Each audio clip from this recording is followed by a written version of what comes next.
If you are a res sales agent and you are taking a phone call, especially if you are an essential res center, you're representing multiple properties. There's a lot of stuff you've got going on. You've got to basically make a booking. You have to understand what's going on with each of the hotels, how to speak to the specific services. All of these things are happening. You're being recorded. You could be secret shopped by Forbes or someone else. So those agents are under a tremendous amount of pressure. How do you coach leadership to give great feedback that keeps those agents engaged and feeling good about themselves in the midst of all of the multiple things that are going on simultaneously?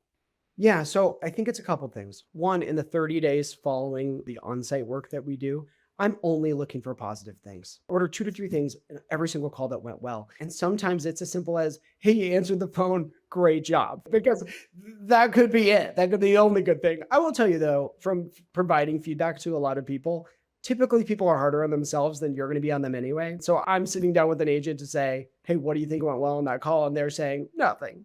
It was terrible. And so you're saying, well, come on, there were some things that were good there. So I think it's finding what's good. And I think that's what a coach is always doing, is looking for what's good in a situation. So that's thing one.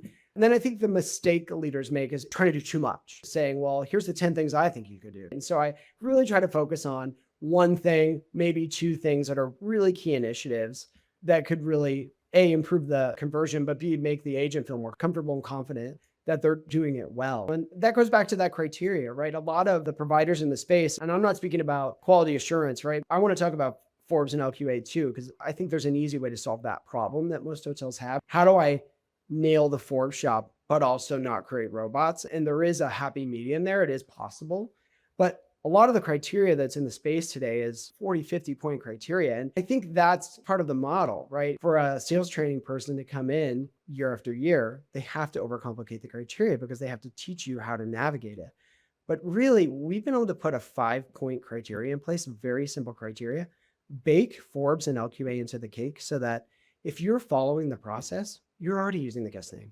You're already welcoming them. You're already doing all the things that they're going to look for. You'll nail the Forbes part. I want to make that the minimum expectation and get to the fun part, which is creating human connection, making this person excited that they're going to come to this place. And that's the happy medium between those 2 things that I think you can do. But I would challenge any leader to go back and look at the criteria that's in place and go, is this killing the morale, positivity, excitement on my team? Because we're so focused on checking off these 300 boxes. And meanwhile, the customer is very unhappy.